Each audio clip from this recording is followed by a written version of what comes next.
이스라엘 백성이 이집트에서 탈출하고 하나님께서 약속하신 땅에 정착했습니다. 하나님은 사울을 선택해 이스라엘의 왕으로 섬기게 했습니다.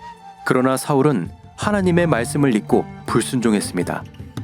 그래서 하나님께서는 사울의 왕위를 빼앗아 다른 사람에게 주기로 결정하셨습니다. 하나님은 선하고 자신의 말에 순종할 사람을 찾으셨습니다. 그렇게 하나님은 새로운 왕을 선택하셨습니다.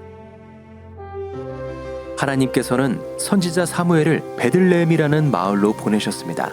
그곳에는 이새라는 사람이 8 아들과 함께 살고 있었습니다. 하나님께서 사무엘에게 말씀하셨습니다. 너는 내가 선택한 사람에게 왕의 표시인 기름을 부어야 한다.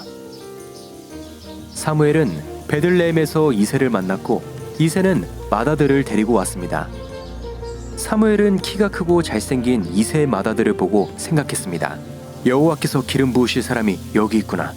그러나 하나님은 사무엘에게 말하셨습니다. 겉모습이나 키를 보지 마라.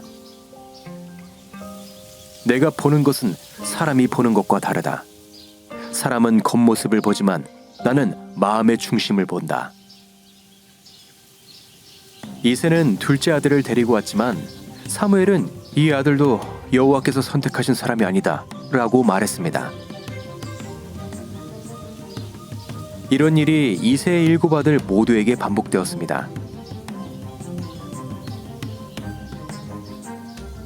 사무엘이 이새에게 물었습니다. 다른 아들은 없느냐? 이새가 대답했습니다. 막내가 하나 있기는 한데 지금 양들을 돌보고 있습니다. 사무엘이 말했습니다. 그를 불러오너라. 그가 도착할 때까지 식사 자리에 앉지 않겠다. 이새의 막내 아들 다윗은 얼굴빛이 붓고 눈이 빼어나고 얼굴이 아름다웠습니다. 하나님께서 사무엘에게 말씀하셨습니다. 저 아이가 맞다. 내가 그를 왕으로 택했다는 표시로 그에게 기름 부어라. 사무엘은 하나님이 말씀하신 대로 행하였습니다.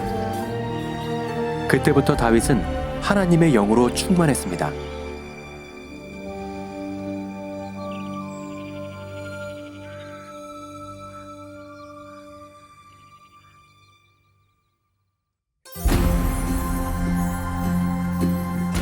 하나님이 다윗을 선택한 기준은 무엇일까요?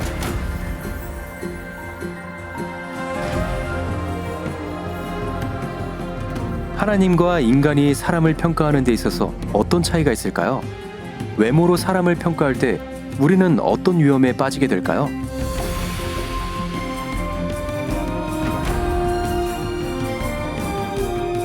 당신은 사람들을 평가하고 판단할 때 무엇을 기준으로 삼나요?